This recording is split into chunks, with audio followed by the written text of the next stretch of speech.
Buenas tardes a todas. Bienvenidas a este ciclo de pensamiento crítico alrededor de la imagen aquí en Casaplanas, en Palma de Mallorca, donde ahora mismo estoy haciendo una colaboración y donde se me ha invitado a hacer confluir un poco mi trabajo de investigación alrededor de la imagen pornográfica, que conecta un poco con la vertiente de Casaplanas, que parte de su archivo, pero que impulsa también propuestas como esta, ¿no? Que son actividades que no son exclusivamente de conservación, sino también de activación, ¿no? De otras formas de pensar la imagen y su papel en la sociedad. Yo soy Andrea Corrales de Besa, me voy a presentar un poco porque voy a conducir y dialogar, ¿no? con diferentes invitadas de lujo que vamos a tener en este espacio.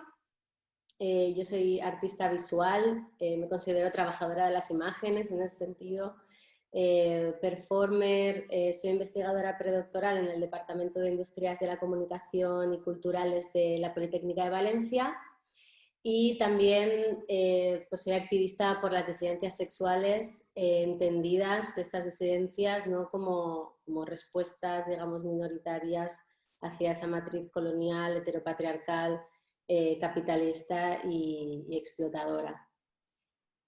Un poco situar también el porqué de este ciclo. El interés de activar un espacio así se vincula para mí con mi proceso de investigación, ¿no? Que es ahora mismo la tesis, y con una metodología que quiere introducir también momentos de intercambio y de exposición del proceso de la investigación, buscando también pues, abrir eso, ¿no? Espacios de pensamiento colectivo en un proceso que se presenta como muy individual, ¿no? Como es la escritura de una tesis doctoral. Que obviamente una nunca está sola, ¿no?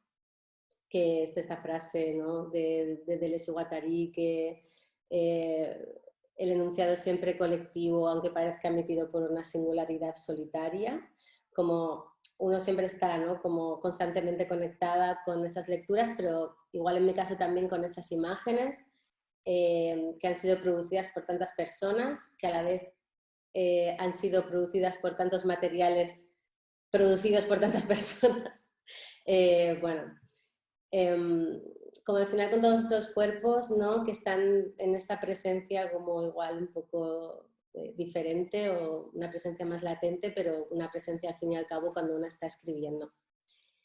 Y bueno, para mí es un placer increíble, ¿no? Poder conversar con y sobre mis referentes más directos, ¿no? Hoy con Andrea Soto Calderón, que para mí está siendo clave para abordar esta parte de la tesis, ¿no? Que habla como de esos usos de las imágenes, ¿no?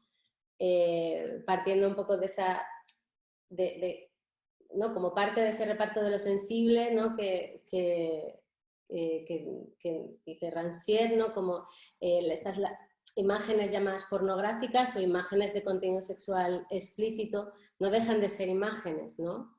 Y por esto me parece como un poco curioso, ¿no? Que las aproximaciones políticas o regulatorias que se están llevando a cabo en la actualidad y que, bueno, en cierta manera es históricamente también, ¿no? Como ha sido una cuestión así como de las derechas así en general y que se ha tenido siempre como mucho interés en mantener la sexualidad y la economía que con ella se mueve como bien en la sombra y accesible solo para algunos. Pues eso, ¿no? Como poco curioso que estén siendo, como que siendo esto producciones culturales finalmente, visuales y, por qué no, muchas veces también artísticas, no se le dé un espacio de reflexión real en tanto que imagen. Y bueno, para mí creo que no sería muy sensato, digamos, por mi parte, dar una definición categórica, ¿no? de lo que es la pornografía, ¿no? Sino tal vez señalar que esa categoría de pornográfico no está en las propias imágenes, sino igual en la mirada, ¿no? De quienes entran en contacto con ellas. Está esto que muchas veces lo lo contamos, ¿no? Como este famoso juez Potter Stewart, que en el 69, ¿no? Decía esta famosa frase de no sé definir la pornografía, pero la sé reconocer, ¿no? Como, y bueno, gran parte de los intereses, ¿no? Que se dan a propósito de estas imágenes tienen un poco como eje central este sentido de, ¿no? La mirada de la subjetividad humana, ¿no? Como digamos en ese lado de las imágenes, ¿no? Se mira la pornografía desde el lado de quien las consume, como en ese sentido como de quienes miran, aunque es, bueno, un concepto bastante problemático, pero al fin y al cabo de quienes son afectados por ella, ¿no? Por la pornografía. Tal vez en ese sentido como que el componente pornográfico no se encuentra inserto dentro de estas imágenes en sí mismas, sino de una forma particular de vivirlas, donde entran en juego no solo la subjetividad, digamos, de quien mira, sino también el contexto social, ¿no? Por el cual este sujeto está mirando o cómo está mirando, y a la vez que es el mismo de las personas que están produciendo esas imágenes, ¿no? Ahí me interesan mucho estas conexiones. Y bueno, voy a leer una cita del libro de Andrea de La performatividad de las imágenes, y ahora lo voy a presentar.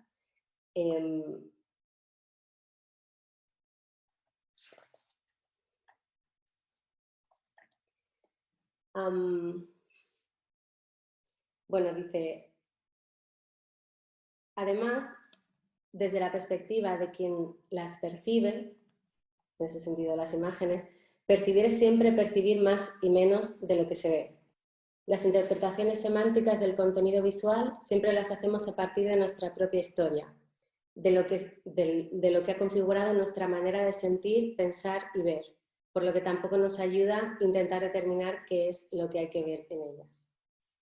Bueno, esto es un pequeño fragmento de este libro maravilloso de Andrea, La performatividad de las imágenes, que está editado este año pasado, en 2020, por Metales Pesados. Bueno, este es un libro que son 15 textos, ¿verdad?, divididos en 3 bloques, potencias e impotencias, poéticas de las imágenes y sublevar las formas, que para mí, pues bueno, creo que se presentan, ¿no?, como nodos de reflexión, ¿no?, sobre los que se sobrevuelan diferentes cuestiones relacionadas con la teoría de la imagen, ¿no? También algunas como recuperando debates clásicos a veces, pero en el fondo muy actuales, ¿no? Como es el caso, bueno, cómo despliegas el concepto de espectáculo, ¿no? O cómo resignificas o le das más textura al mito de la caverna de Platón, ¿no? Como, bueno, ofreciendo estas lecturas posibles, ¿no? Al final caminos, inclinaciones, ¿no?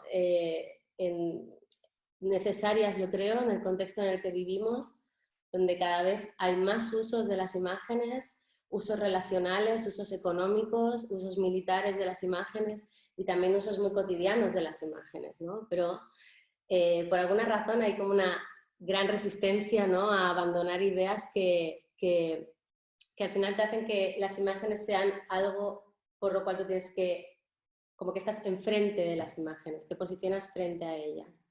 Y creo que aquí Andrea está sintetizando como, bueno, parte de esta investigación que ya nos va a explicar mejor, pero como proponer un acercamiento a lo visual, ¿no?, partiendo de esta premisa de que ya estamos entre imágenes, ¿no?, que es algo que ella menciona a menudo, con reflexiones, la verdad, claras y muy cuidadas, ¿no?, y llenas de matices. Entonces, bueno, ya solo me queda presentar a Andrea.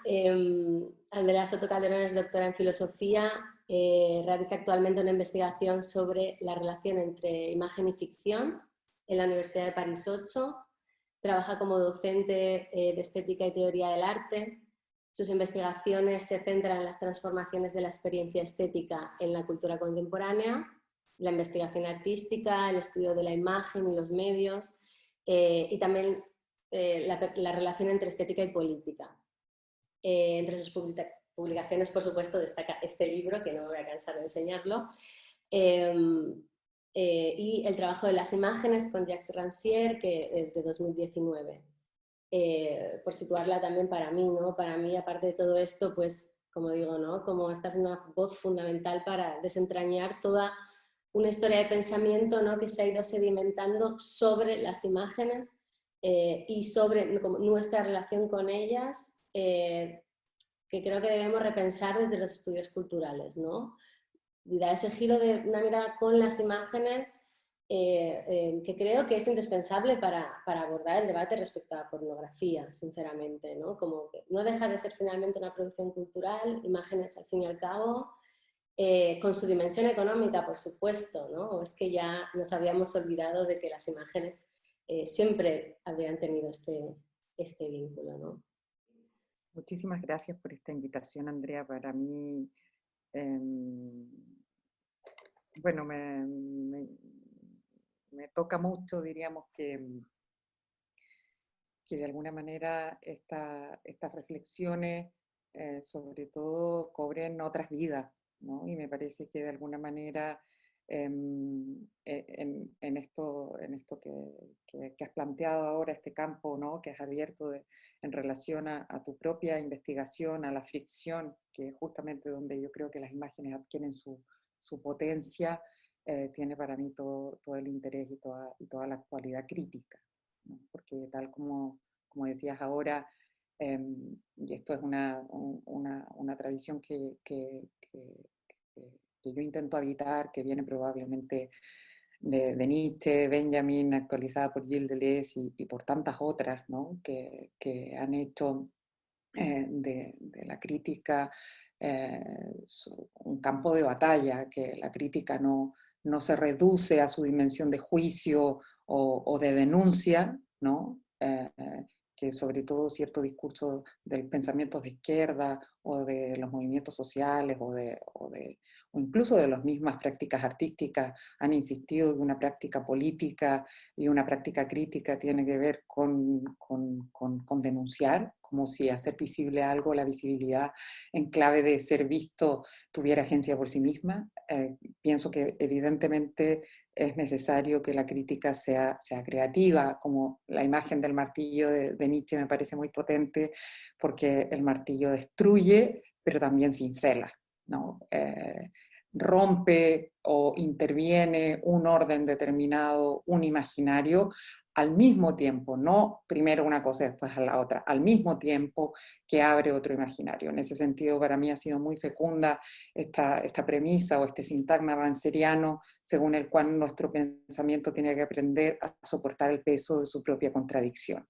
Y creo que mientras esa contradicción no se sostenga, hay algo como de inaccesible al pensamiento crítico de las imágenes. Pienso que por una parte es evidente, ¿no? Esta transformación de la que hablaba Willem Fluss es probablemente solo comparable al paso de lo que fue la cultura oral a la cultura escrita, esta transformación que estamos experimentando hace bastantes años, al menos 40 años, pero que los últimos 10 se ha intensificado exponencialmente y este último año, a partir de la crisis sanitaria que estamos viviendo, aún más, ¿no? De quiénes son los que tienen derecho a ocupar la imagen y de todas esas nuevas camadas de invisibilidad que se están generando y de precariedad y de fragilización de los cuerpos en esta nueva arremetida contra los cuerpos que son peligrosos, que están de nuevo bajo sospecha. Me parece aún más urgente entonces desarrollar un pensamiento crítico que experimente, que efectivamente, como decía Adorno, a lo inobjetable nada le pasa, y a veces parece haber una tradición de pensamiento demasiado narcisista que prefiere optar por una suerte de consistencia y ¿cómo decir?, a veces casi que raya en lo tautológico, por hacer como un discurso, diríamos de unas premisas como que van hasta, no sé, 3000 años antes de Cristo, y que el peso de la historia pareciera como aplastar, en vez de que la historia sea un lugar desde donde poder arrancar esa fuerza creativa de la crítica o esa potencia, ¿no? Que anida el pasado y que anida la memoria. Y en ese sentido me parecía como muy importante estas dos, bueno, esta relación que inevitablemente convoca esta reflexión que tu investigación traza, Andrea, que es esa relación entre cuerpos, imágenes y vínculos, ¿no? Em, y me parece muy sintomático también cómo en la historia del pensamiento occidental las sospechas sobre el cuerpo y sobre las imágenes tienen como una larga, densa y estratificada historia, ¿no? Desde las primeras divisiones entre el mundo sensible, el mundo inteligible, o esa jerarquización de la razón, que sobre todo esa razón moderna, de ese sujeto erguido, como dice Adriana Cabarero, que tiene que levantarse no solo en su dominio, en la autonomía y en la independencia, y la emancipación y la libertad siempre se leen en esa clave, ¿no? Que se erige y que sobre todo tiene que dominar las inclinaciones, las pasiones, la vida desorganizada, que es como así se llama a la vida sensible. El conocimiento que dan los sentidos es desautorizado y hay como una advertencia que no deja de repetirse, no solo en la historia del pensamiento, sino que aunque nadie haya leído a René Descartes o a alguno, o a Kant o a Fichte, yo qué sé, hay algo ahí como persistente en que no debiéramos confiar en nuestros sentidos, que el conocimiento que nos da el cuerpo es cambiante, que los deseos son engañosos y que el placer nos aleja del bien, ¿no? Hay también, y de la felicidad, ¿no? Pues, y además con el doble imperativo, como dice Sarah Ahmed, de que tenemos que ser felices, ¿no? De hecho, practicar las virtudes históricamente ha significado justamente domesticar el cuerpo. Y también domesticar la imagen, porque las imágenes, por muy sometidas que estén a la industria cultural, siempre tienen como ese algo que no deja de ser indisciplinado y que no se sujeta a una gramática, no se sujeta a un único sentido y no se sujeta a ningún orden lineal que es el propio de la razón instrumental. Entonces, me parece como eh, no solo urgente, entre otras cosas porque en ello se nos va literalmente la vida, creo, pensar que en estos modos de producción y de subjetivación, ¿no? En estas relaciones regladas, por decirlo así, que han distribuido las posiciones que deben ocupar los cuerpos, estar donde se nos espera, que debe ocupar las representaciones y los imaginarios también del deseo, ¿no? ¿Cómo desean sexualmente los seres humanos? No de cualquier deseo, porque hay muchos deseos, pero del deseo sexual, ¿no? Y aquí me parece es algo que yo no he trabajado, no he investigado, alguna vez he dirigido algunos trabajos de algunas estudiantes de máster de los que he aprendido muchísimo, que probablemente es donde más he podido, ha sido una invitación a pensar en torno a las imágenes pornográficas, pero me parece muy interesante en ese sentido. Hay una captura evidente, diríamos, ¿no? Del imaginario hegemónico cooptado por la industria cultural que ha producido eh, como que ha tenido cierta hegemonía, sobre todo en un tiempo en los orígenes, ¿no? De la pornografía, y que ahí es muy interesante pensar, ¿no? Esta relación económica de las imágenes a las que hacías alusión. Pero en este caso me parece muy interesante todo lo que el otro día lo conversábamos con Lucía Gaña y que veo que será una de tus invitadas también a estos diálogos y que siempre que escucho a Lucía aprendo mucho de ella, o se me abren preguntas, de estas preguntas que son como grietas ahí, como heridas de las que no se puede sanar, ¿no? Y que te acompañan por mucho tiempo. Y justamente planteamos esta pregunta, ¿no? De esta tensión entre una realidad que se supone como natural, ¿no? Y sus formas de representación. Y qué significa entonces impugnar también esas representaciones o esos imaginarios que se han hecho del deseo sexual, ¿no? También de esas zonas del cuerpo que han quedado desautorizadas, o incluso, diríamos, una cierta estabilización de lo que se supone es el deseo y por dónde circula, que es también justamente una manera de cerrar la potencia siempre de apertura que el deseo tiene, ¿no? Porque es como intentar estabilizarlo en unas imágenes que se cierran sobre sí, cuando la imagen, como dice Castoriadis, no, sí es imagen en el sentido fuerte, esto es que abre una potencia imaginativa, nunca es imagen de, sino que es imagen en tanto potencia imaginal en tanto flujo de esas fuerzas imaginantes que precisamente van explorando los márgenes de indeterminación, de esos bordes, esos restos, esos desperdicios, si se quiere incluso, que dejan esas configuraciones que se han solidificado y que se les nombra y se les estabiliza con el nombre de imagen, pero en realidad es como que todo lo que parece que es visible se le nombra como imagen. También a lo mejor tendríamos que resemantizar lo que entendemos por imágenes, ¿no? Entonces, y también en relación a esto que mencionabas antes, ¿no? De esta alegoría de la caverna de Platón, que es bien interesante cómo Platón ahí, para hacer la crítica de las imágenes, ocupa una imagen, ¿no? Eh, Se sirve de una imagen, que es la de la alegoría de la caverna.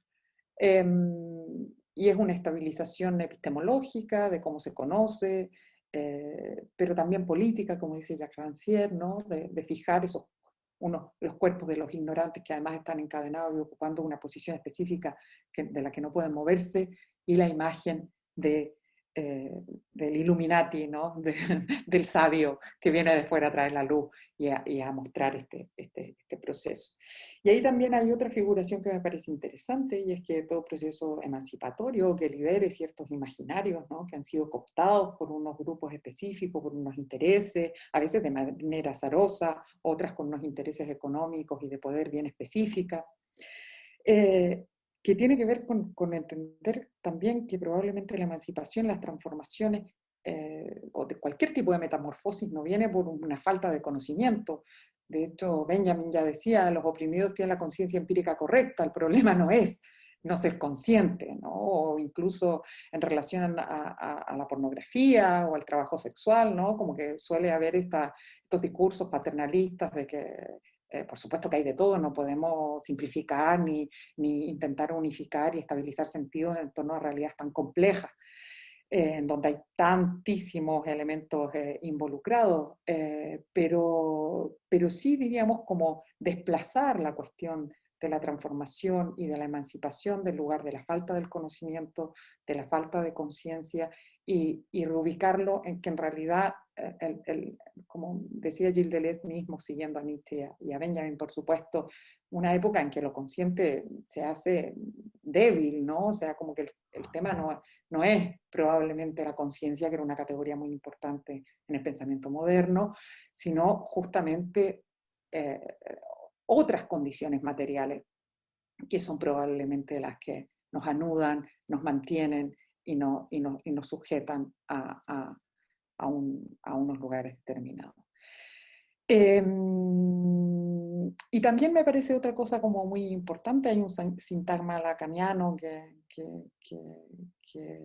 desde que lo oí, me persigue también un poco, y esta idea de que no somos un cuerpo, tenemos un cuerpo, y que tener un cuerpo siempre es hacer algo con, ¿no?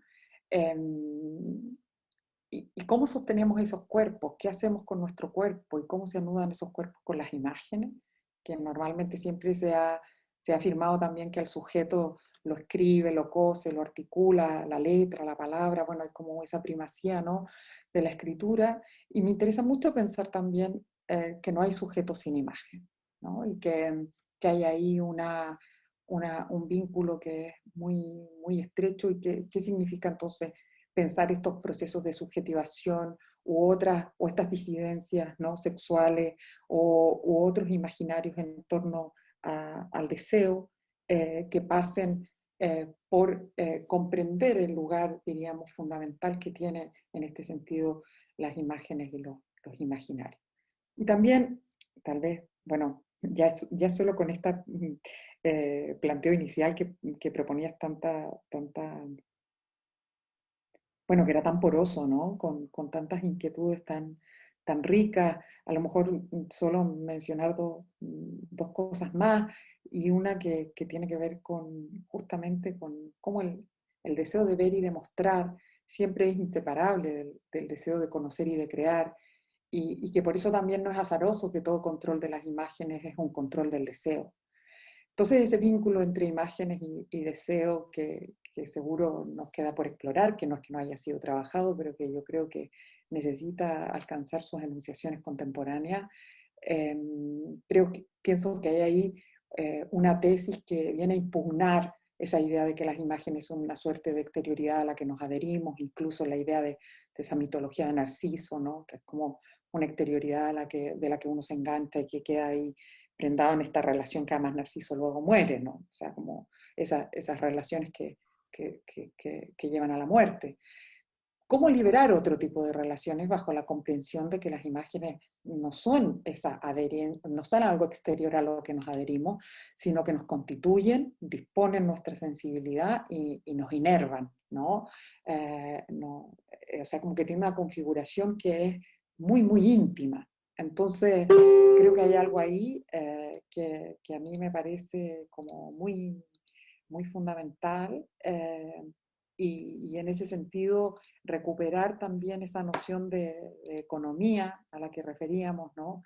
En la gestión de lo visible, que en esto aquí para mí ha sido clave Marillo Semonzán, que sé que también es uno de los referentes que trabajas, ¿no? Y cómo dice que todo imperio necesita levantar un determinado orden de lo visible, ¿no? Y en su tesis es que los padres de la Iglesia Católica fueron los que muy pronto descubrieron la solidaridad fundamental que vincula lo imaginario y la vida, ¿no? Y que fueron también los primeros en crear una pedagogía y una política del ícono visible al servicio del poder, bajo un concepto más amplio como el de economía, entendiendo que la imagen sirve como un modo de organización, estos usos que decías de las imágenes, ¿no? O como un modo de organización de la vida cotidiana, al tiempo que se hace bastante evidente, incluso hoy más que ayer, que las instituciones para constituir su poder necesitan regular el poder de las imágenes, ¿no? Por eso a veces prohibirlas, como también controlar su producción. Un poco más con esa idea de como de la imagen como algo que te posee, ¿no? Como que es algo como muy recurrente cuando pensamos en la pornografía, ¿no? Como está, volviendo también a la discusión sobre Platón, como esa idea, ¿no? De la imagen como sombra de lo real, ¿no? Como un engaño, ¿no? Que se presenta como verdadero, ante unos ojos que, como decías tú, ¿no? Como que no tienen nada más que su sometimiento, ¿no? Como que tiene similitudes o que a mí me resuenan mucho a esa mirada patriarcal hacia lo femenino. Leído desde esta misma manera, ¿no? Como en clave de engaño, en clave de seducción o de embrujamiento, que tradicionalmente está relacionado a las mujeres, ¿no? Lo femenino, pero también a otros sujetos feminizados como los maricas, las personas travestidas, las personas trans, ¿no? Como esta cosa del efecto medusa que mencionaba Michelle, creo sí. Sí.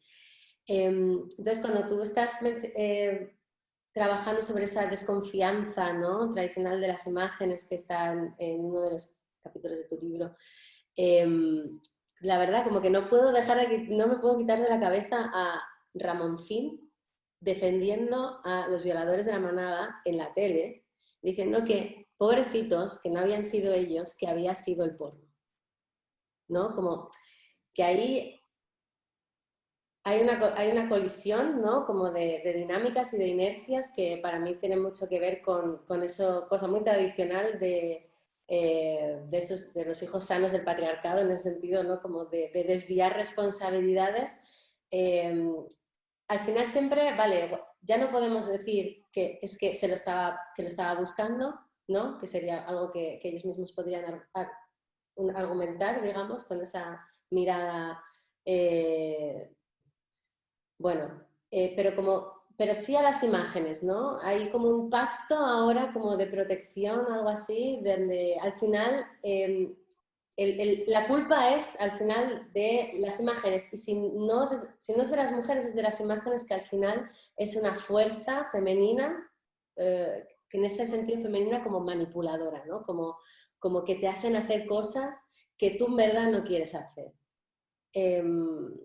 En esto vuelvo al texto este de Michel, que tú mencionabas también este libro, de pensar la imagen también de metales pesados, em, donde, bueno, como él habla mucho, ¿no? Como, por un lado, en este texto de qué quieren realmente las imágenes, que es un guiño, ¿no? Como también a esa idea de qué es lo que quieren las mujeres, eh, como piensan eso, ¿no? Como la imagen, no la imagen tanto de las mujeres, pero la imagen como mujer, ¿no? Y cuenta esta historia de este caballero que le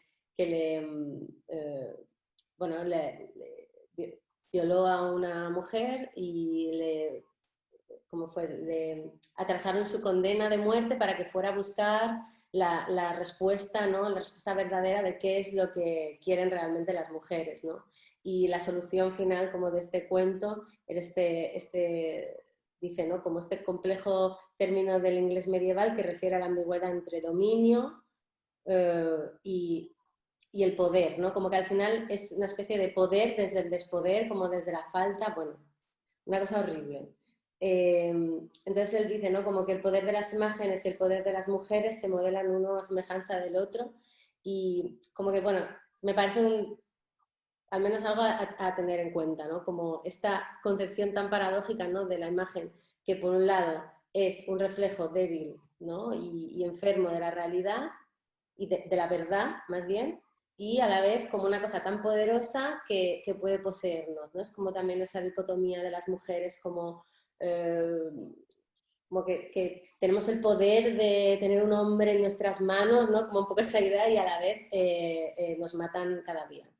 Y en esa idea como que derrotan tu voluntad, ¿no? Como tanto las mujeres como las imágenes en ese sentido. Y me recuerda un poco también, ¿no? Como esta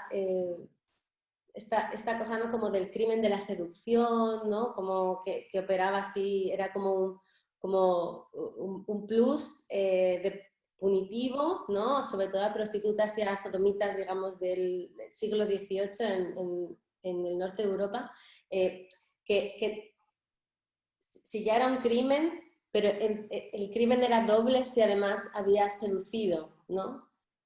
Habías hecho que otras personas hicieran algo que no querían, ¿no? Esto es como algo que también, volviéndose un poco a las imágenes, ¿no? Con Linda Williams, ¿no? Hablaba con esta idea de los géneros del cuerpo, ¿no? Como que son géneros que apelan a tu cuerpo, ¿no? Que quieren despertar, ¿no? Como un engagement especial, ¿no? Como serían las telenovelas, ¿no? El cine de terror o en este caso la pornografía, ¿no?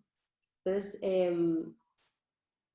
bueno, respondiendo un poco también a este llamado, ¿no? que haces en tu capítulo de lo inesperado, ¿no? Como diciendo que en verdad estamos en un momento en el que de verdad tenemos este desafío, ¿no? De explorar, como tú dices, ¿no? La capacidad que tienen las imágenes para modificar una situación. Para mí la pregunta ahora mismo, ¿no? que me gustaría conversarnos, si podemos realmente decir que las imágenes nos hacen hacer cosas, ¿no? O sea, si realmente queremos vivir en este escenario, ¿no? Que nos plantea esta enunciación, ¿no?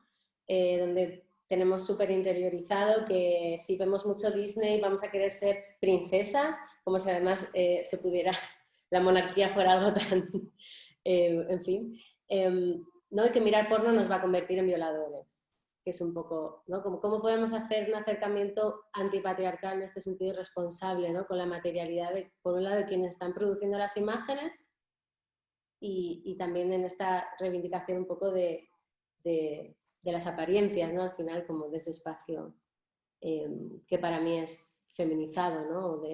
Bueno.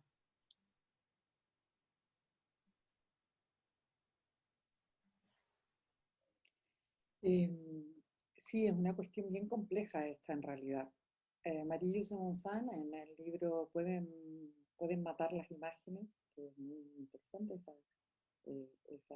la pregunta, ¿no? Es una reflexión que hace a partir de- de- del atentado a las Torres Gemelas del 11 de septiembre.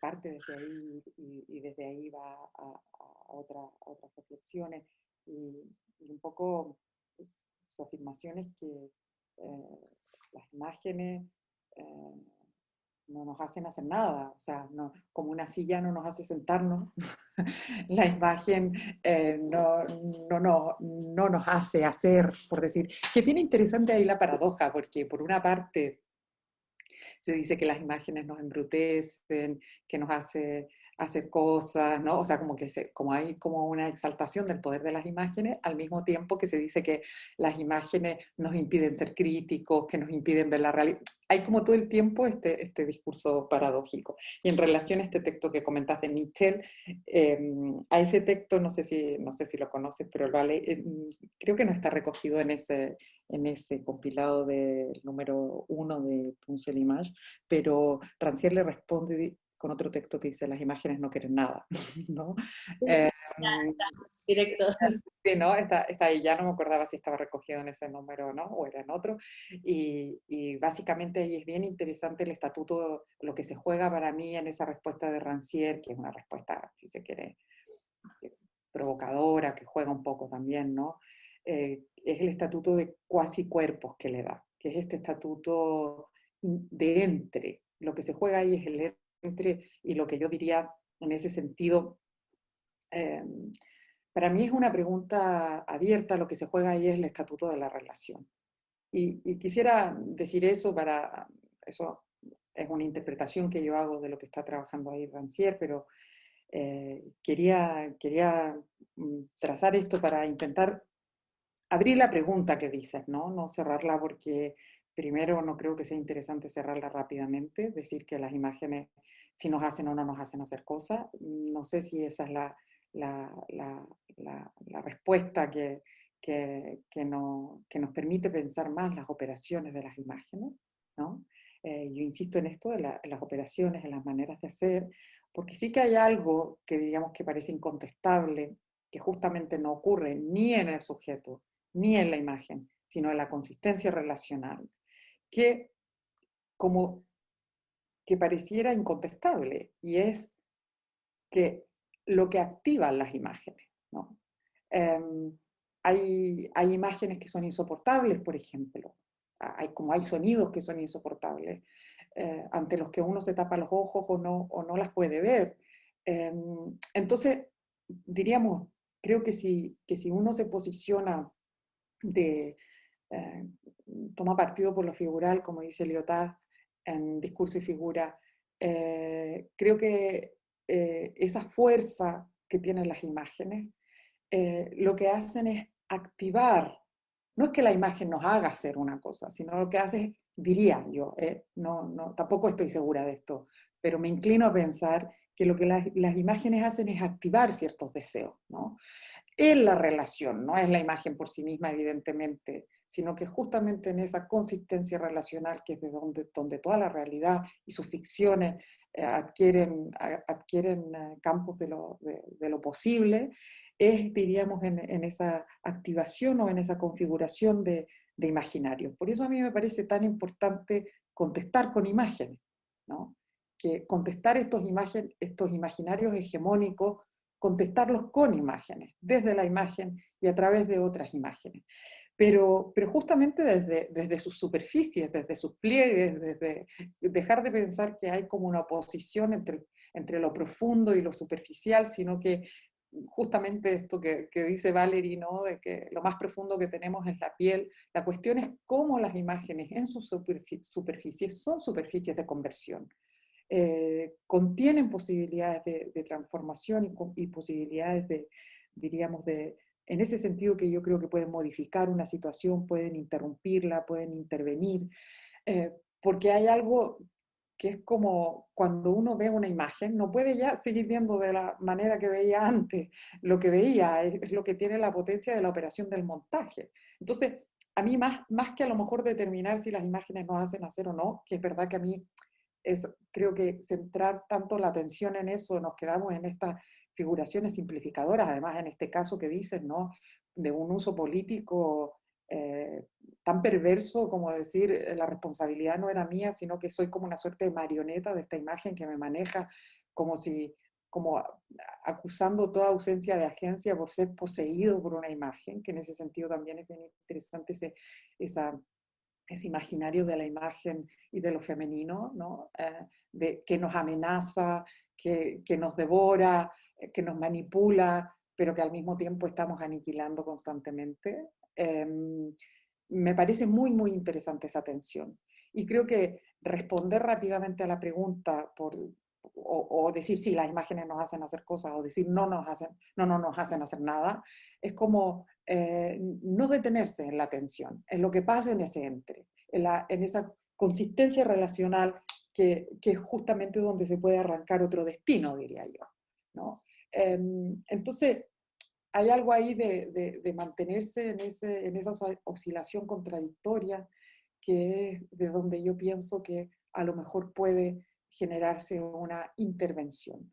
Pero sí que yo creo que las imágenes tienen una potencia que diría yo que no hay otro lenguaje que tenga, o una potencia singular, no digo que sea mayor o menor que otra, una potencia singular en las configuraciones de lo imaginario,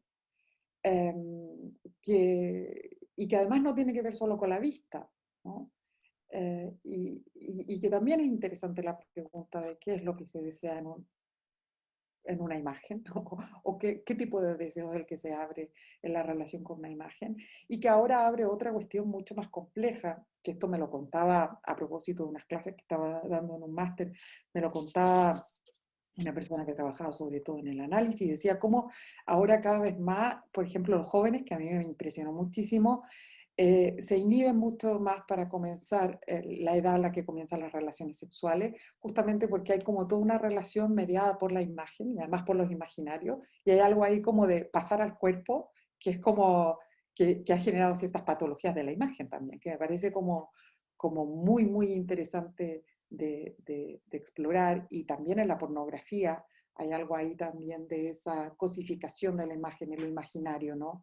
De que, bueno, ante unas reglamentaciones muy estrictas de control y de dominio en torno a los dispositivos de la sexualidad, que esto Michel Foucault lo ha trabajado de manera tan fecunda, no solo, pero probablemente en ese desarrollo arqueológico de todas esas capas y de formación hay unas aportaciones ahí que son indiscutibles para mí.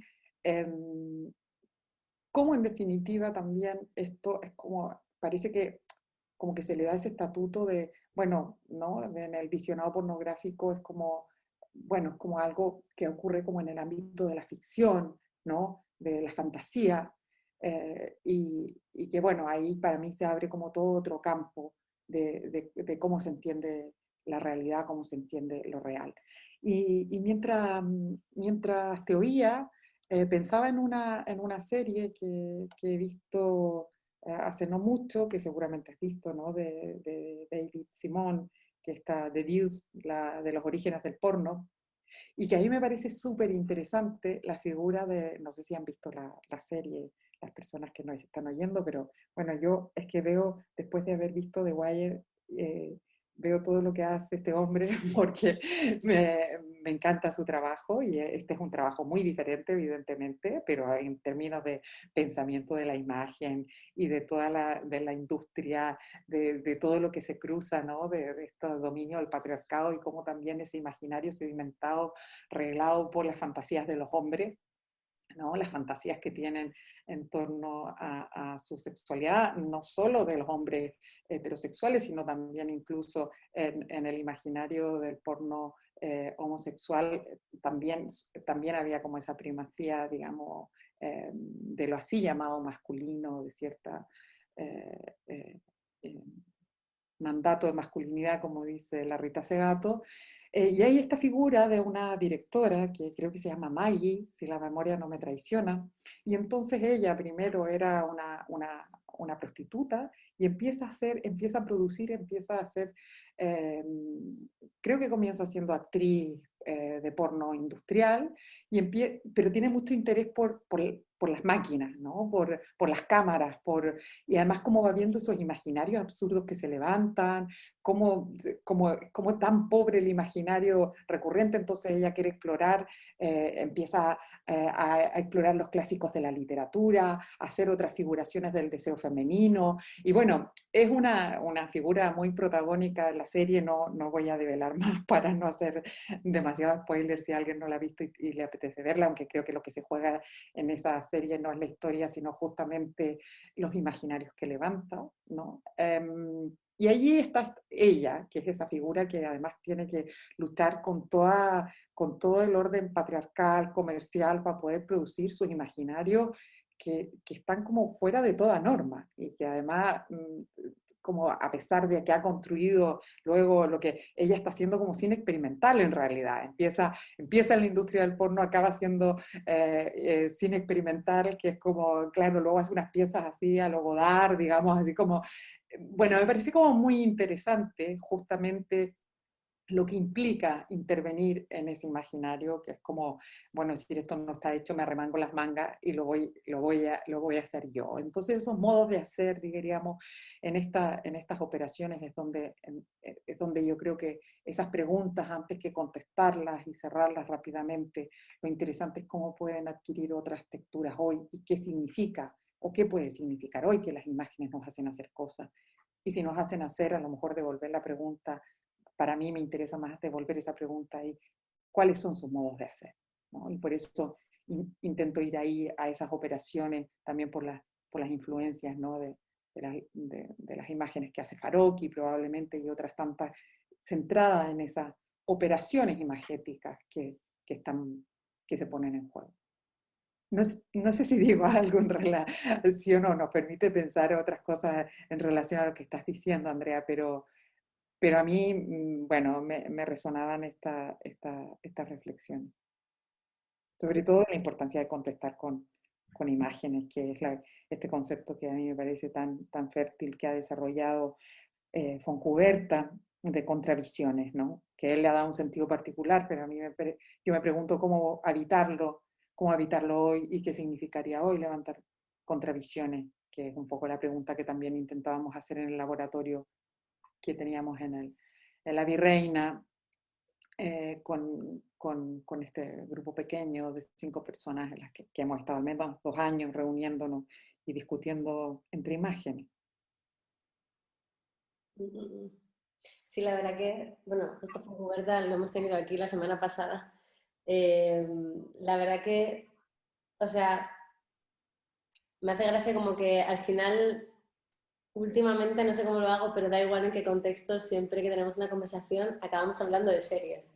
¿No te pasa a ti también? Como que están siendo como, como... Consumiendo muchas series.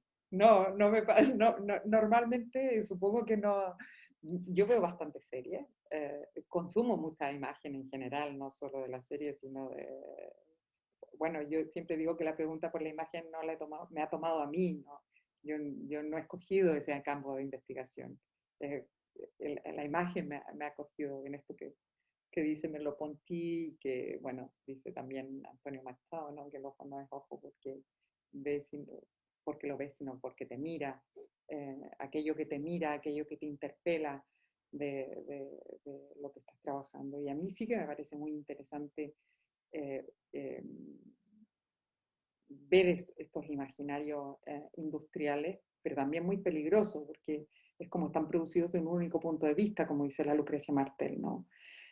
No así como tú, aunque veas 10 películas distintas que cada uno, cuando no es de estos centros nucleares de producción, ¿no? Que generan un lenguaje, y que incluso cuando parece que ese lenguaje estuviera siendo crítico, antes que ser crítico, bueno, como lo que dice Fichte en torno a Wally en el libro Realismo Capitalista, ¿no? Que parece que está ahí generando toda una crítica del sistema, son como pequeñas capsulitas que el mismo sistema genera, o el cuento de la criada, así como, ¿no? Como parecía que está haciendo ahí esta crítica, que en la primera temporada se abre como muy interesante al patriarcado, al capitalismo y a un sistema que cómo se hace totalitario y luego, bueno, No es que quisiera ahondar en la anécdota, solamente que me parece muy interesante cómo se configuran esos imaginarios desde la industria cultural también.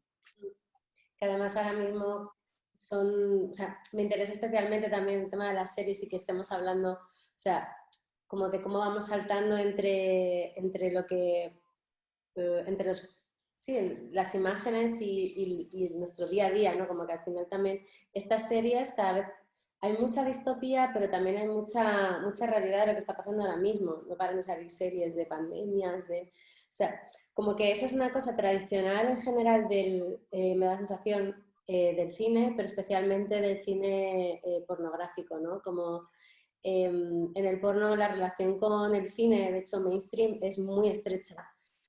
Cuando sale una película mainstream, yo qué sé, puede salir Guardianes de la Galaxia o salen cualquier cosa comercial, siempre hay de repente, ¿no? Como en las plataformas, mucha producción, tanto amateur como digamos, de productoras, eh, que se refieren a esas imágenes, ¿no? Y ahí un poco siguiendo con la lectura que hemos hecho, bueno, que he hecho de tu libro, ¿no? Cuando hablas de que una imagen es siempre un conjunto de imágenes, ¿no? Como que esto me,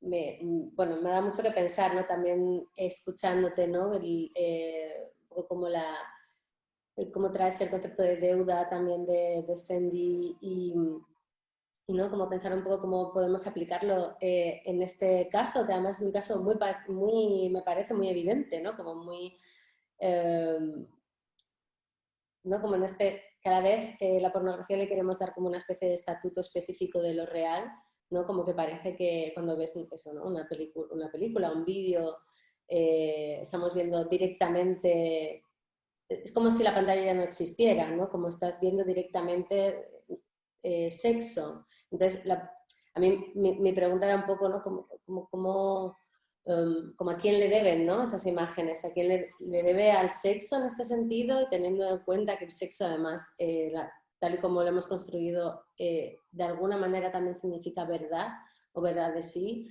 y hay como mucho de eso también en esa sospecha específica y particular sobre las imágenes pornográficas. Y bueno, pues eso, ¿no? Como pensar en esa idea de que la imagen no se forma de una sola vez, ¿no? Que también lo mencionas, sino ampliando sus resonancias. Cuestionar también el atomismo, ¿no? Un poco también con el que nos acercamos a las imágenes, también las imágenes pornográficas, ¿no? Como se encontrarán esto, ¿no? Aisladas de lo demás y como con unas... bueno, tengo intuiciones sobre las series, pero como creo que hay algo de esa dinámica que está pasando de una manera extrañamente invertida en nuestra relación con las series, pero bueno, esto ya es otra cuestión. Sí, bueno, aquí probablemente en relación a la discusión que estamos teniendo, la pregunta que se hace más evidente es por quiénes hacen las imágenes, ¿no? Y que es una de las cuestiones que comentábamos en el diálogo previo a este encuentro. Quiénes hacen las imágenes, la precariedad de los trabajadores que las producen, en mucho bueno, en el caso de, de- de la producción pornográfica, efectivamente habrá niveles también, ¿no?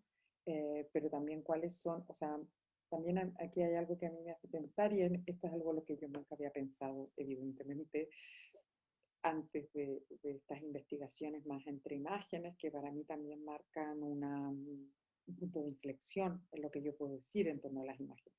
Que este libro viene de ahí, en realidad yo había escrito cosas como más en relación desde la filosofía, probablemente que,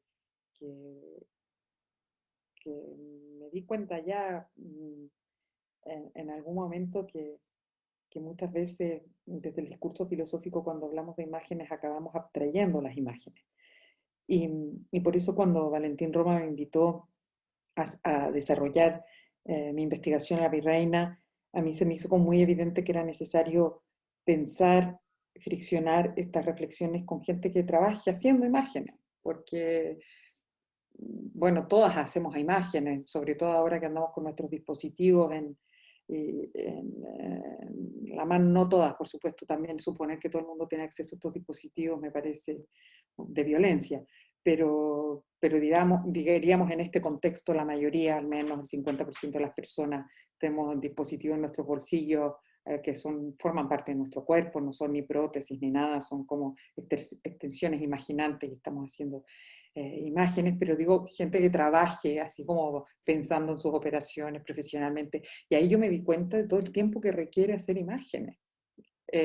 Y no es casual todo el dinero y el presupuesto que destina la industria cultural a hacer imágenes, ¿no? Y con los presupuestos con los que trabaja la gente que hace contraimágenes, es como decir, claro, eh, es como se hace muy evidente cuando estás más cerca de hacer imágenes, ¿no? De levantar imágenes, de levantar imaginario, todo el tiempo que requieren, justamente por no solo por ese diálogo que tienen, sino cómo intentar elaborar, por ejemplo, montajes que no sean por choque o por semejanza, cómo tratar de construir sentido y establecer relaciones que no sean probables. Bueno, no sé, como que se abren muchísimas interrogantes y también otra cuestión que es como fundamental de esto que acabas de decir, que es cómo desnaturalizar los medios, ¿no? Porque pareciera que los medios son transparentes, que esto lo ha trabajado de manera muy, muy sagaz Emanuel Aloa en torno a la crítica a la transparencia de los medios, como si los medios fueran neutros, bueno, son reflexiones que ya están en Benjamin en realidad, con todo el problema de la medialidad, como si el medio no transformara lo que transporta, ¿no? Y como que si ese medio no, o sea, el medio solo funciona si se hace transparente. Entonces, bien interesante pensar esa suerte de anestética, como dice Benjamin, del medio, de que el medio funciona solo si no se hace transparente. Entonces, ¿cómo pensar el medio? ¿Cómo pensar el problema de la medialidad? Y cómo actuar sin obviar que el medio existe y cómo ese medio también puede abrir, diríamos, trayectos diferentes de aquellos de los que ha sido programado inicialmente. Entonces, creo que ahí evidentemente hay un trabajo epocal que es un desafío aún mayor porque somos totalmente, como dice Flusser, funcionarios de nuestros aparatos. O sea, desconocemos por completo su funcionamiento. Si ya Ortega y Gasset decía que el señor feudal podía ver el arado y como todo el proceso técnico que ocurría en el sistema productivo y con un automóvil, o sea, él está pensando en un automóvil, o sea, que olvídate lo que es un algoritmo, la inteligencia artificial, decía que ahí esa caja se hacía totalmente opaca, la meditación en la técnica. Bueno, aquí todo el problema de la medialidad, que esto lo ha trabajado Kittler, bueno, toda la arqueología de los medios, ¿no? Zielinski, como bueno, hay como una arqueología amplia desde la que volver a pensar este,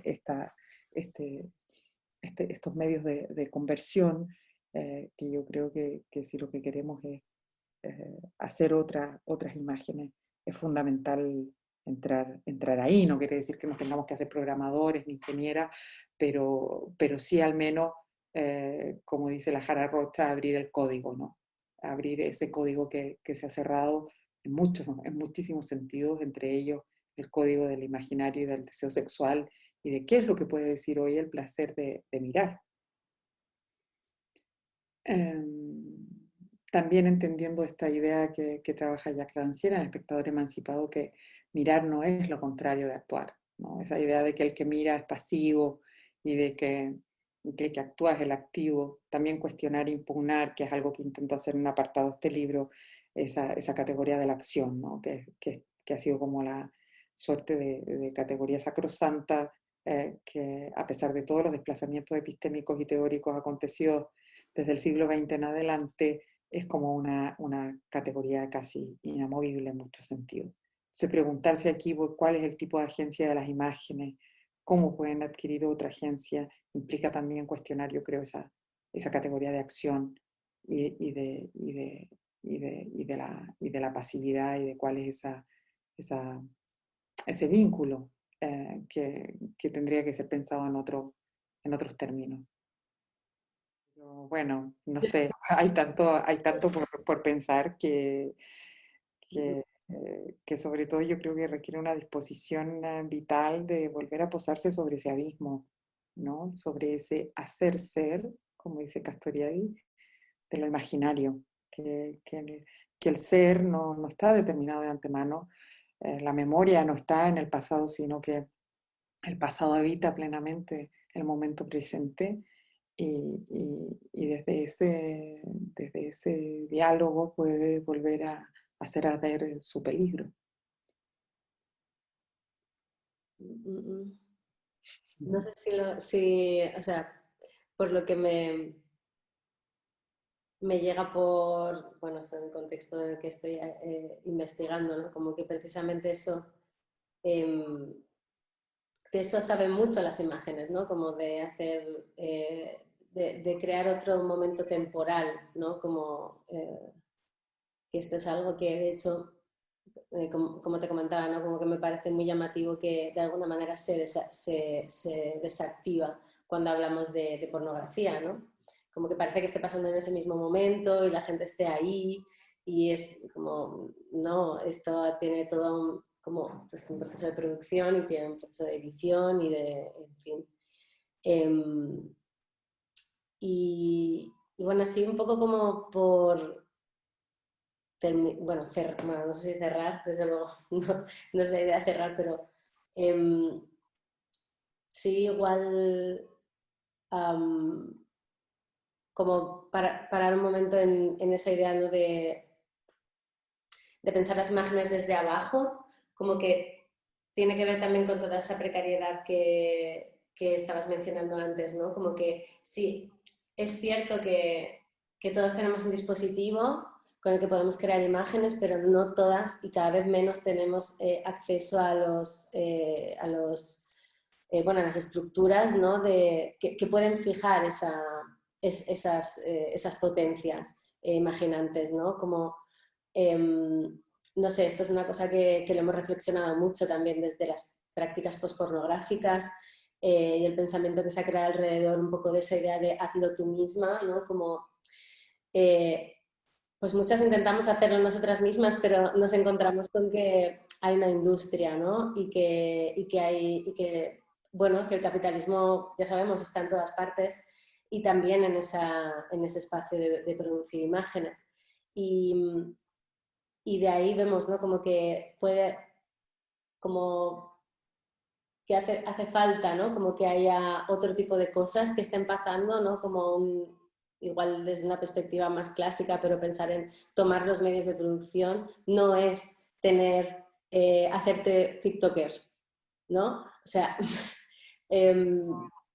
desde mi perspectiva, ¿no? Entonces, por eso estoy hablando de trabajo, estamos hablando de trabajo, ¿no? Porque en esa idea de no pensar las imágenes como algo que está frente a nosotras, ¿no? Pero tampoco como pensar la imagen como algo que tiene algo detrás, ¿no? Como en esa idea de que a veces decimos eso, ¿no? Como que hay detrás de esta imagen, ¿no? Como si la imagen estuviera, ¿no? Como fueran como en una especie como de escenario, ¿no? Y detrás de la tela se encuentra realmente el significado oculto de, no, como pensar desde abajo en ese sentido para mí eh, tiene más que ver con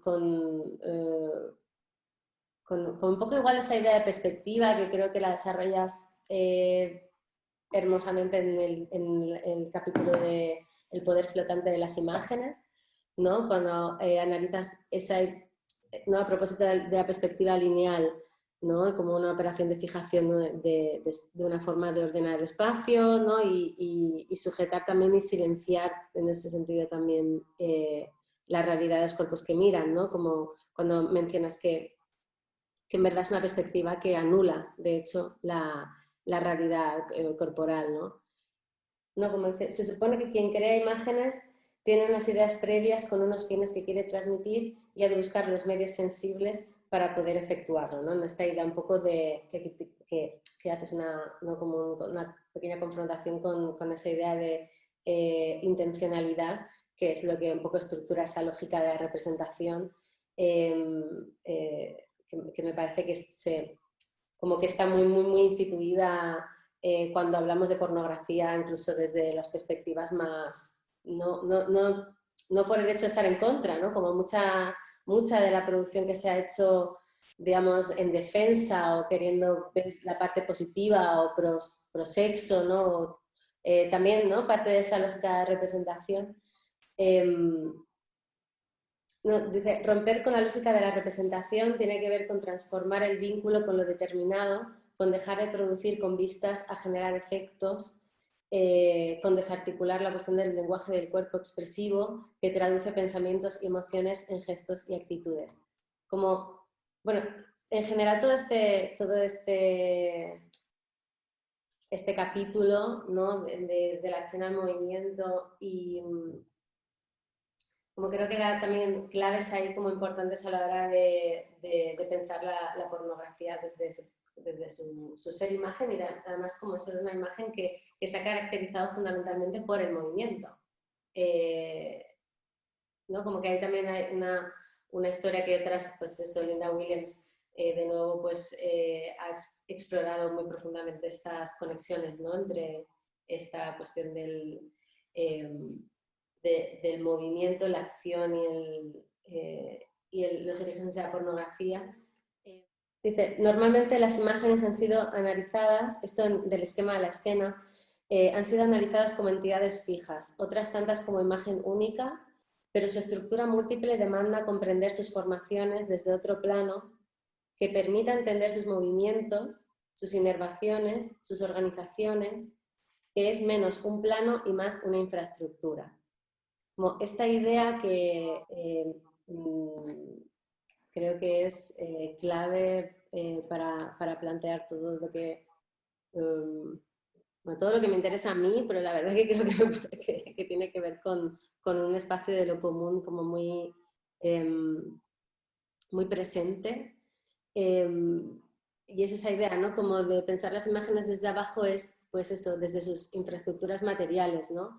Que son corporales, que son legales, que son simbólicas también, y que tienen y que están sucediendo, ¿no? En el proceso de producción, que también en el proceso de difusión, sí, pero creo que estamos como un poco olvidando esa parte, ¿no? Entonces, como pensarlo así como creo que puede ofrecer una perspectiva otra, literalmente, ¿no? O sea, no con con esa idea de horizonte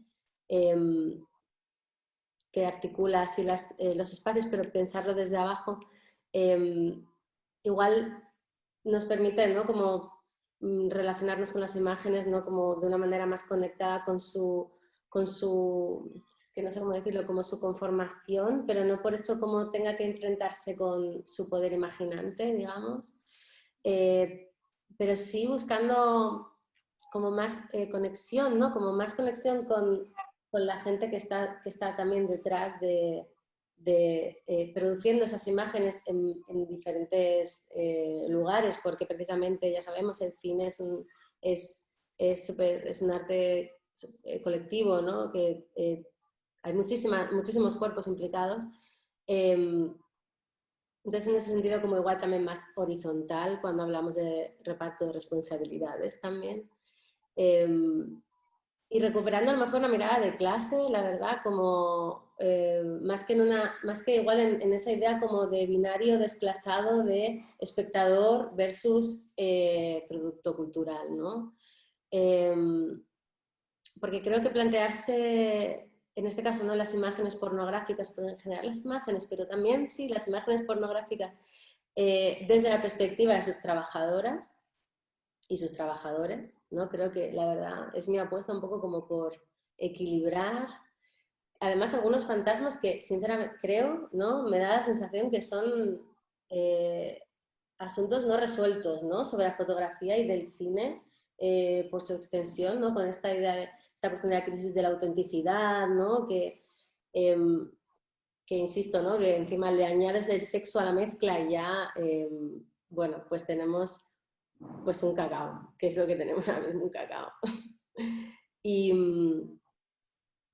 y bueno, también eso, ¿no? Como me interesa pensar las imágenes desde sus infraestructuras, como mencionas tú, ¿no? Y también estar atentas, ¿no? También a esas operaciones, ese trabajo de las imágenes, ¿no? Que comentabais con Jacques Rancière en esta intervención, bueno, que se llamaba así, ¿no? Del trabajo de las imágenes.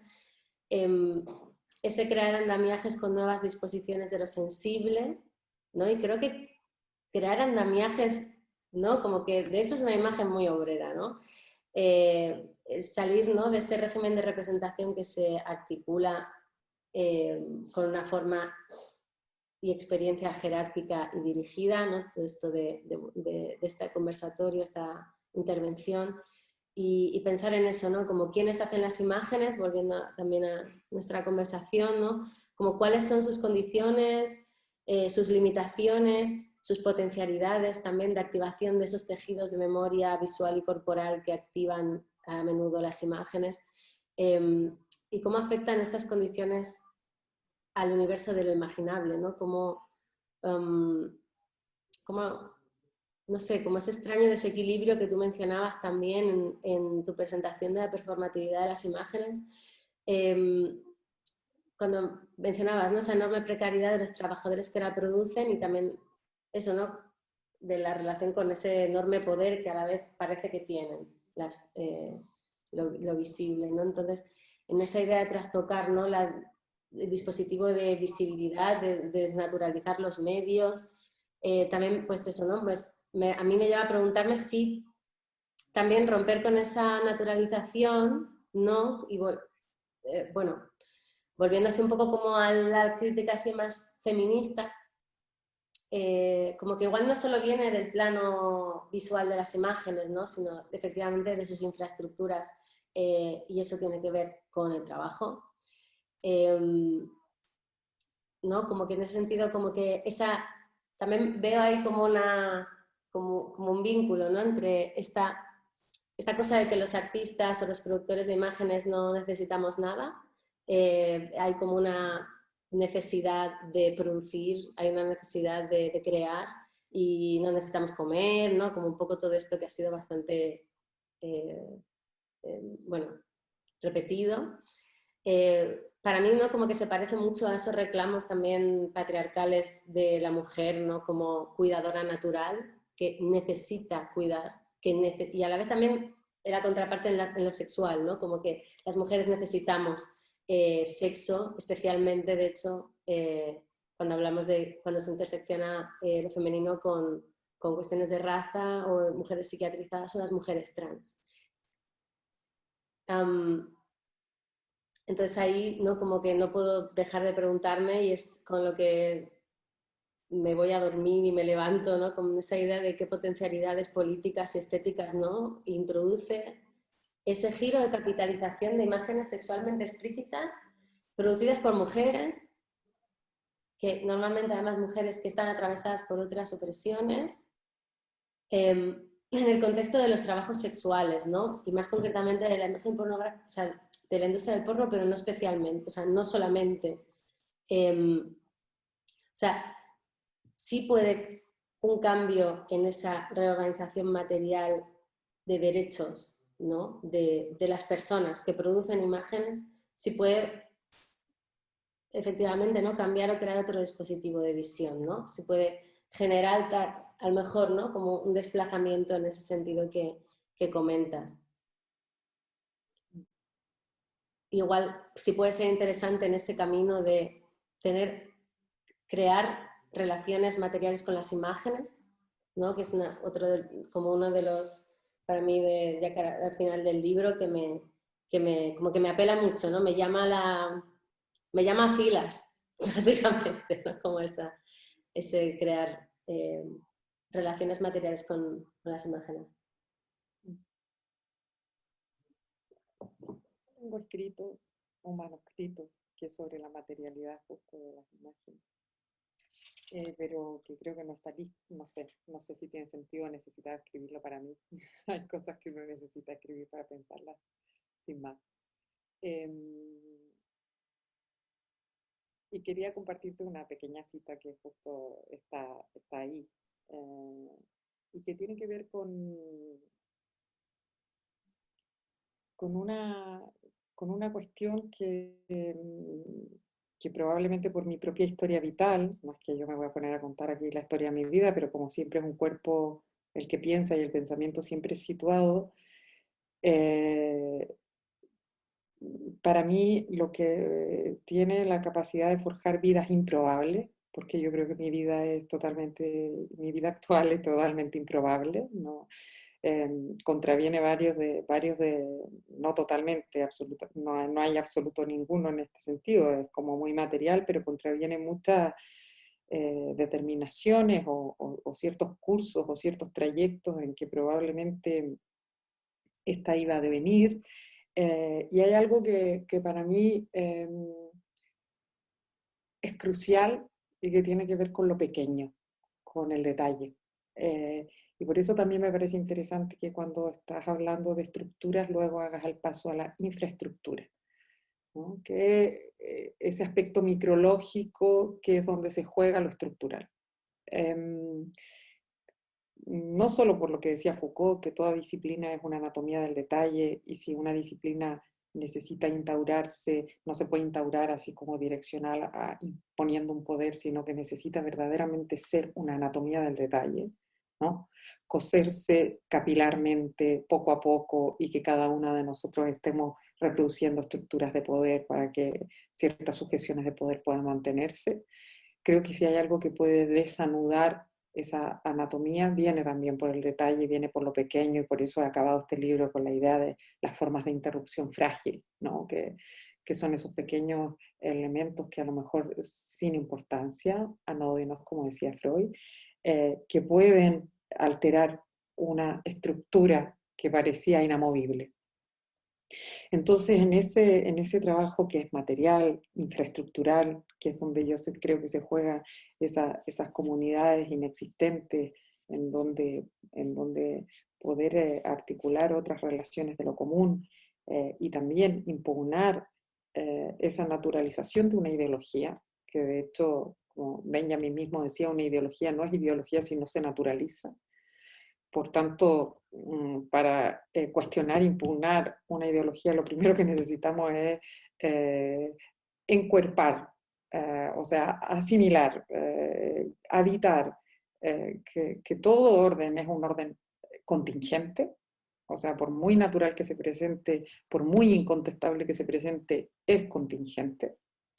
En la potencia de lo múltiple, diríamos, ¿no? Que ahí a veces, por eso me parece tan castrador cuando la gente hace sus análisis representativos de las comunidades que existen, dice, bueno, pero ¿qué cambio produce? Como siempre valorando, valorando todo desde los efectos, cuando lo importante es que las comunidades existan, es que esas prácticas existan. No sabemos valorar verdaderamente los efectos y las resonancias, ni de las acciones, ni de las cosas, ni de lo pequeño, no sabemos valorarlo.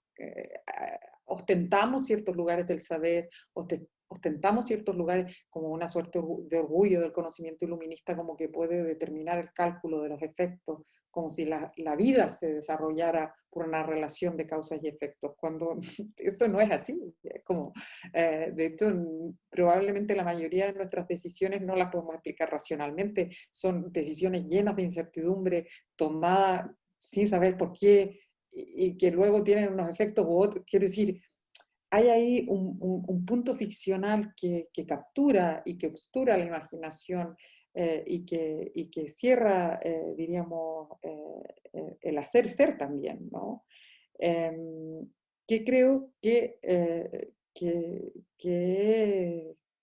importante, diríamos, como practicar, que en algunos casos es hacer, otras veces es dejar a la situación hacer, ¿no? Porque tampoco, por eso decía antes también la relación de la actividad y la pasividad, a veces es dejarse hacer.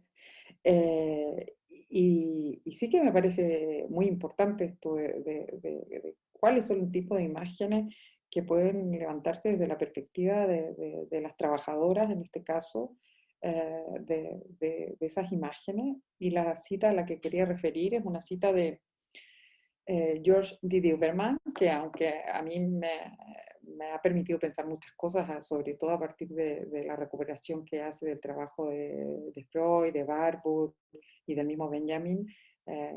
Bueno, estoy en desacuerdo con varias de las conclusiones a las que llega, pero me interesa mucho los recorridos que hace.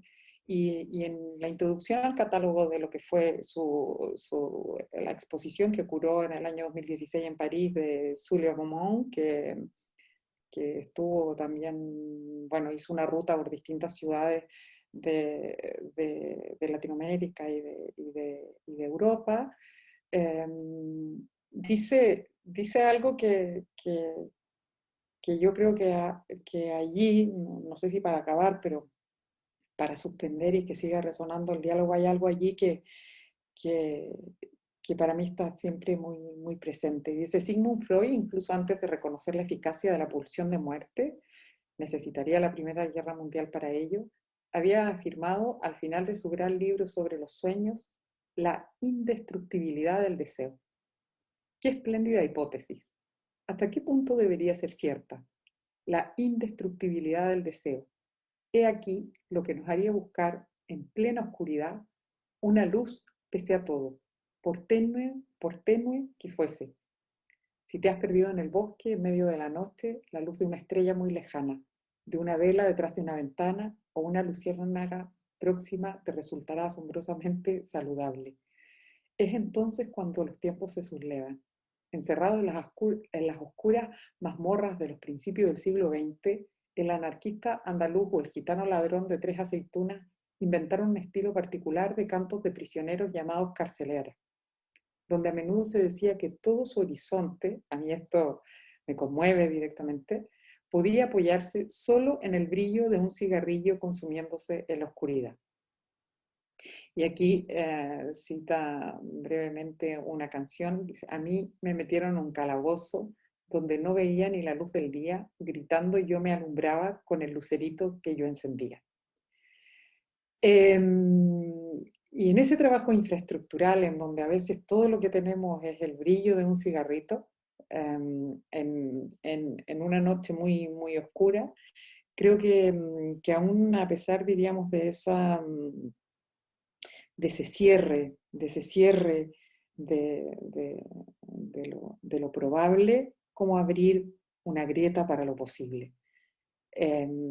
Y pensar también, sobre todo hoy, eh, cuál será nuestro cigarrito en estos tiempos tan oscuros que en nuestro caso están sobrecargados de luz.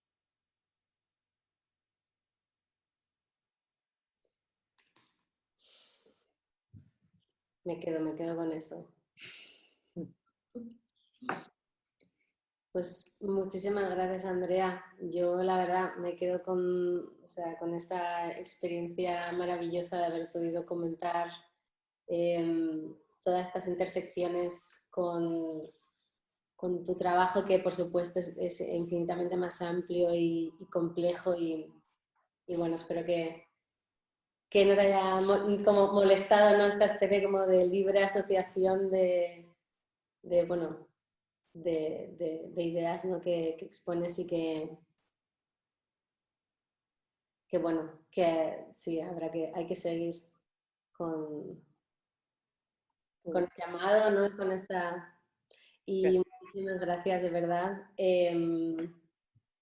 Muchas gracias a ti. La verdad que, bueno, me quedo sobre todo con muchas preguntas, con muchas interpelaciones en torno a las que seguir pensando.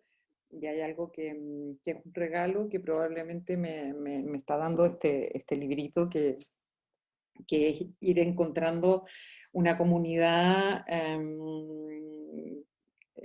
que desde lugares tan diversos eh, está atravesada también por esta problemática. Así es que muchísimas gracias a ti por compartir tus resonancias. En un libro nunca hay nada que entender a priori, sino que lo importante es cómo uno se inscribe en una reflexión, o esa te lleva a otra. Entonces, nada, sobre todo gracias por por este diálogo y por este regalo de poder pensar juntas. Gracias a ti. Y nada, recordar, bueno, yo lo he comprado en Traficantes de Sueños, pero hay otros, hay otros espacios desde luego y súper recomendable. Nada, nos despedimos. Estamos el viernes que viene con Lucía Egaña, que precisamente ha salido en esta conversación, y vamos a seguir con este ciclo, profundizando un poco más sobre, bueno, todas estas cuestiones de imagen, sexualidad y trabajo.